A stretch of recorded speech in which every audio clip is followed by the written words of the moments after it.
Now we start the part second. Topic is coordination, the essence of management. Now, what is coordination? Coordination का मतलब होता है the process by which a manager synchronize the activities of various department.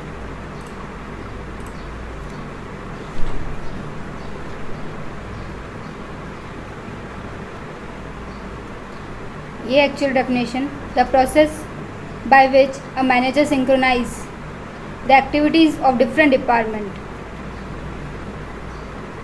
एक manager जो है synchronise करता है activities को हर एक डिफरेंट डिपार्टमेंट की, उसको बोलते हैं coordination.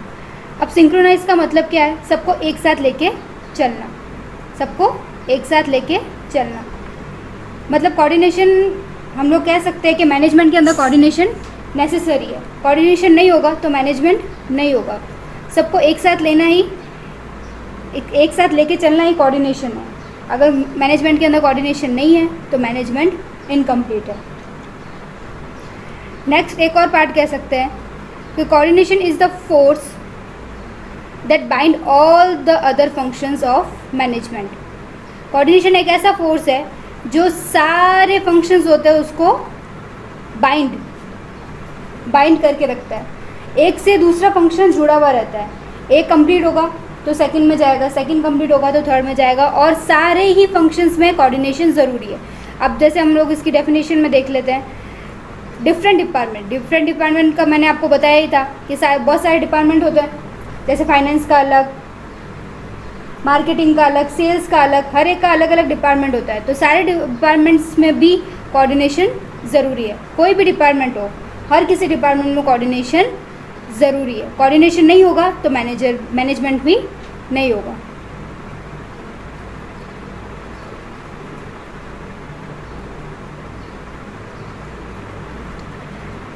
It is all considered as the essence of management. ये क्या है? मैनेजमेंट का एसेंस है. मतलब ये तो मैनेजमेंट में चाहिए ही चाहिए. मैनेजमेंट में चाहिए ही चाहिए. Without coordination we can't do anything. अगर कोऑर्डिनेशन नहीं होगा तो मैनेजमेंट नहीं होगी. कोऑर्डिनेशन होगा तो मैनेजमेंट भी होगी. जैसे यहाँ पे लिखा हुआ है this is the essence of management. ये हमारे लिए हेल्पफुल रहता है हमारे गोल को अचीव करने में. कोऑर्डिनेशन, हर किसी में कोऑर्डिनेशन रहेगा तो हमारा गोल भी इजीली अचीव रहेगा. चाहे वो किसी भी लेवल में हो, चाहे किसी डिपार्टमेंट में हो, या किसी भी प्लानिंग के, मैनेजमेंट के कोई भी फंक्शन में हो, लाइक प्लानिंग, ऑर्गेनाइजिंग, हर किसी में कोऑर्डिनेशन नेसेसरी है. कोऑर्डिनेशन नहीं होगा तो मैनेजमेंट भी नहीं होगी और हमारा गोल भी अचीव नहीं होगा. अब पढ़ते हैं हम कैरेक्टरिस्टिक्स ऑफ मैनेजमेंट. फर्स्ट है coordination integrate group effort. Coordination integrate करता है ग्रुप एफर्ट. सबको एक साथ लेके चलना पड़ता है. ठीक है, मैनेजमेंट का काम क्या है कि सब वर्कर्स को एक साथ लेके चले. ये काम है मैनेजमेंट का. तो वही काम करता है कि सब एक साथ लेके चले और वो भी कोऑर्डिनेट करके चले. समझ में आया कि इंटीग्रेट ग्रुप एफर्ट. ग्रुपिज्म में काम होता है मैनेजमेंट के अंदर, ये आप लोगों को भी पता है. और वो काम होता है मैनेजमेंट का कि वो सबको एक साथ लेके चले और कोऑर्डिनेशन बना के चले सबके अंदर. तभी हमारा कोई भी परफॉर्मेंस है वो परफॉर्म ईजीली हो पाएगा, कोई भी टास्क, और हमारा गोल जो है वो इजीली अचीव हो पाएगा. Coordination ensure unity of action. Unity रहनी चाहिए सब में. कोऑर्डिनेशन सब में क्या करता है? यूनिटी रहनी चाहिए. मतलब सब में एकता रहनी चाहिए. सब एक दूसरे की सुने भी, सब एक दूसरे को सुनाए भी. दोनों में इक्वलिटी रहनी चाहिए. हर किसी में इक्वलिटी रहनी चाहिए. सबको बोलने का हक भी होना चाहिए. ये नहीं कि हम लोग भेदभाव करें तो कोऑर्डिनेशन नहीं होगा. तो सब में इक्वली यूनिटी रहनी चाहिए.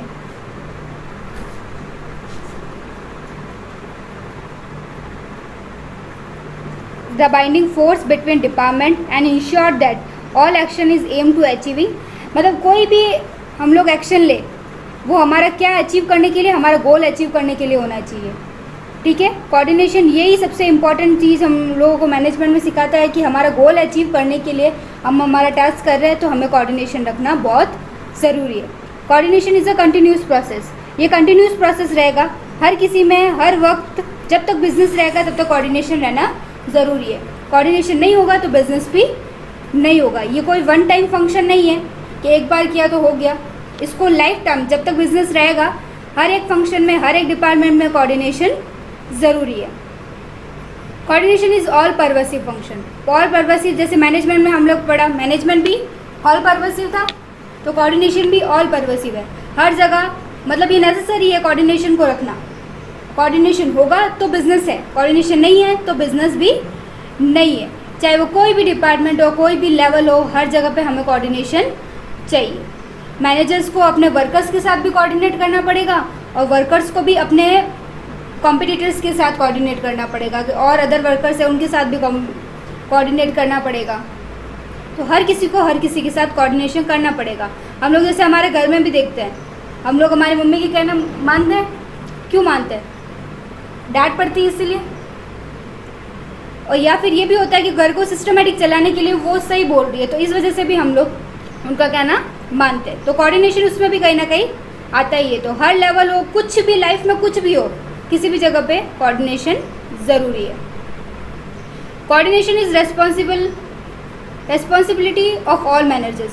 कोऑर्डिनेशन सारे मैनेजर की रेस्पॉन्सिबिलिटी रहती है, उन्हीं का ही रेस्पॉन्सिबिलिटी रहती है कि भाई वो अपना काम कोऑर्डिनेशन रखे सबके बीच में, और अपना काम, अपना जो पॉलिसीज़ है या जो हमारा गोल है वो अचीव हो सके।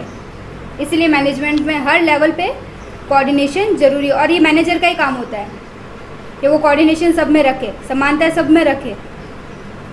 वो रखेगा तो ऑटोमेटिक सारे वर्कर्स सब कुछ हर कोई रखना स्टार्ट कर देगा। अगर वो ही कोऑर्डिनेशन नहीं रखेगा तो दूसरे वर्कर्स कोऑर्डिनेशन नहीं रखेंगे।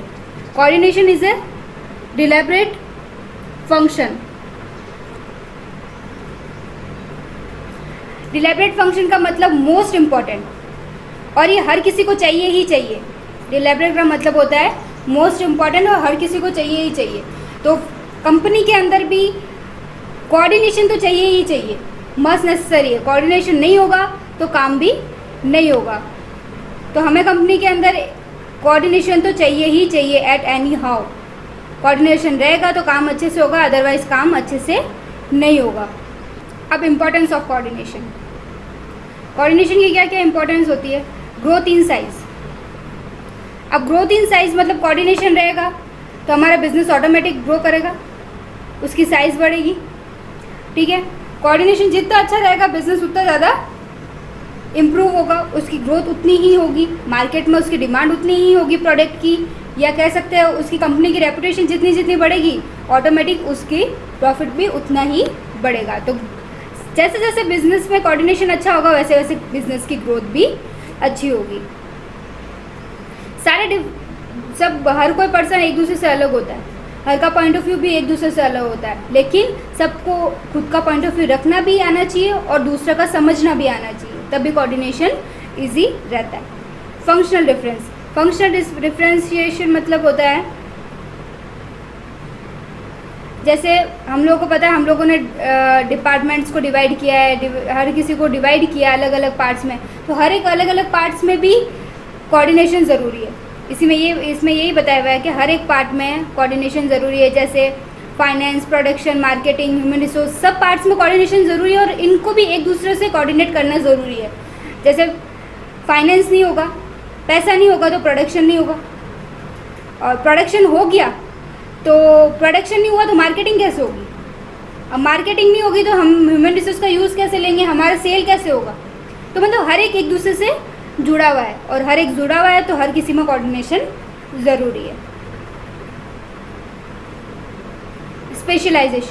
स्पेशलाइजेशन का मतलब होता है कि हम लोगों को क्या करना पड़ता है कि कंपनी के अंदर कंपनी की ग्रोथ के लिए हम लोगों को कुछ स्पेशलिस्ट बुलवाने पड़ते हैं बाहर से, कि हर किसी का एक स्पेशल होता है, तो उसके पास एक्स्ट्रा नॉलेज होती है, तो उसके पास एक्स्ट्रा नॉलेज होगी, न्यू टेक्नोलॉजी को यूज़ करने की नॉलेज होगी, तो वो हमें कंपनी में ज़रूरी भी है। अगर वो आएंगे तो उनसे हमारी, जैसे हमें भी आता है उनको भी आता है, मानते हैं उनको एक्स्ट्रा आता है, लेकिन हमारी जो नॉलेज एक दूसरे से क्लैश होगी, हम लोगों में आर्ग्यूमेंट भी होगा। तो ये हम लोगों की रिस्पॉन्सिबिलिटी है कि हम कोऑर्डिनेट बना के चले, उनको समझें ताकि वो क्या बोल रहे हैं उसको एप्लीकेबल करें, सही हो तो एप्लीकेबल भी करें, उनकी सुने भी, उनके बीच में कोई कॉन्फ्लिक्ट ना हो। स्पेशलिस्ट के बीच में बहुत सारे अलग अलग फील्ड के अलग अलग स्पेशलिस्ट आएंगे, तो वो सब अपना अपना पॉइंट ऑफ व्यू रखेंगे, तो उनके बीच में भी क्लैश ना हो, कोई लड़ाई झगड़ा ना हो। तो ये सबसे इम्पॉर्टेंट है कि कोऑर्डिनेशन उनके बीच भी रहना चाहिए। उनके बीच कब होगा? तब कंपनी के अंदर होगा, तो उनके बीच भी कोऑर्डिनेट होगा। तो ये चीज़ रहती है कि कोऑर्डिनेशन ये है कि मोस्ट इम्पॉर्टेंट है मैनेजमेंट के लिए। It is the most important essence of management. अब मैनेजमेंट इन 21st सेंचुरी है। 21st सेंचुरी में मैनेजमेंट बहुत अलग थी, उनकी बहुत सारी बाउंड्रीज थी, उनका कल्चर अलग था, उनका नेशंस अलग था। The scope of international interculture relationship is rapidly expanding. धीरे धीरे एक्सपांड होने लगा, इतनी न्यू टेक्नोलॉजीज़ नहीं थी, हर चीज़ उस वक्त बहुत अलग थी, लेकिन आज के टाइम में बहुत अलग है। उस वक्त मैनेजमेंट वो लोग इतना ब्रॉड नहीं किया था हर चीज़ को, क्योंकि उस वक्त सब कुछ लिमिटेड था, तो मैनेजमेंट भी बहुत लिमिटेड था। उस वक्त कंपटीशन लेवल भी नहीं था इतना, तो मैनेजमेंट भी अपने हिसाब से लिमिटेड था। उस वक्त ज़्यादातर न्यू कम्युनिकेशन टेक्नोलॉजीज आती थी। Make it is possible to think the world as a global village. ज़्यादातर विलेज में काम करते थे, तो वो ज़्यादातर बोलने पे यकीन करते थे। हमारे पास जैसे टीवीज़, आजकल हम लोग किसी भी चीज़ का जल्दी से उसको स्प्रेड करते थे, कोई भी न्यूज़ आती है उसको जल्दी से फैला देते हैं, लेकिन उस वक्त पहले के टाइम में ये सब नहीं था। बोल के ही कि कोई किसी से बात करता था तभी कोई न्यूज़ को फैलती थी, लेकिन आज के टाइम में ये बहुत इजी हो गया है। तो आज के टाइम में मैनेजमेंट और पहले के टाइम में मैनेजमेंट बहुत ज़्यादा डिफरेंस आ चुका है। जैसे कुछ क्वेश्चंस है, इंपॉर्टेंट क्वेश्चंस है। What do you mean by management? Two important characteristics of management. Identify and state the force that bind all the other functions of the management. जैसे ये अभी पढ़ा हम लोगों ने, अभी पढ़ा कोऑर्डिनेशन जो बाइंड करता है सबको। List any two integrates of growth of an organisation. कि ऑर्गेनाइजेशन को ग्रोथ करने के लिए कौन कौन से टू इंटीग्रेट्स होते हैं वो हमें लिखना है। Basic features of management as a profession. Management as a profession जो पढ़ा था उसकी कुछ बेसिक फीचर्स लिखना है। Management consideration to be multi dimensional concept. कैसे है मैंने बताया था आपको, इसको आप अपने हिसाब से लिख सकते हो। Coordination is the essence of management, अभी बताया। Do you agree? यस, तो उसका रीज़न भी देना पड़ेगा। जैसे management is considered to be both an art and science explain. तो आर्ट तो है प्रॉपरली, लेकिन साइंस आप लोगों को पता ही है, पर फिर भी आप लोगों को दोनों ही एक्सप्लेन करने पड़ेंगे। Do you think management as the characteristics of full fledge profession? Profession fully है या नहीं है? मैंने बताया था प्रोफेशन फुली नहीं है। Successful enterprise has to achieve its goal effectively and efficiently. Yes, कैसे कर सकता है आप लोगों को लिखना है कि इफेक्टिवली और एफिशिएंटली वो कैसे कर सकता है। टाइम पे, कम कॉस्ट में, मैक्सिमम यूटिलाइजेशन ऑफ रिसोर्स में इफेक्टिवली और एफिशिएंटली के बारे में लिखना है कि कैसे एक अच्छा बिजनेस हमारा गोल कैसे अचीव कर सकता है इजीली, इफेक्टिवली और efficiently. Management is a series of continuous inter related functions. Comment continuous है और एक दूसरे से इंटर रिलेटेड। लाइक कंट्रोलिंग होगा, कंट्रोलिंग के रिजल्ट के बाद ही हमें प्लानिंग का पता चलेगा। वही सारे प्रोसेस है जो हम लोगों को एक्सप्लेन करना है। और ये कुछ नोट्स है, इसमें सब कुछ दे दिया है, जैसे मैनेजमेंट की डेफिनेशन, इफ़िशियंसी एंड इफेक्टिवनेस के बारे में, कैरेक्टरिस्टिक्स दे दिए हैं, ऑब्जेक्टिव्स दे दिए हैं, इम्पोर्टेंस ऑफ मैनेजमेंट दे दिया है, management as art, science, profession के बारे में भी बता दिया है, और लेवल ऑफ मैनेजमेंट बता ही दिया था, top level, middle level, lower level, उसके बारे में आप अपने आप लिख सकते हो। फंक्शंस ऑफ मैनेजमेंट, मैनेजमेंट के क्या क्या फंक्शंस होते हैं, coordination, the essence of management. Chapter over.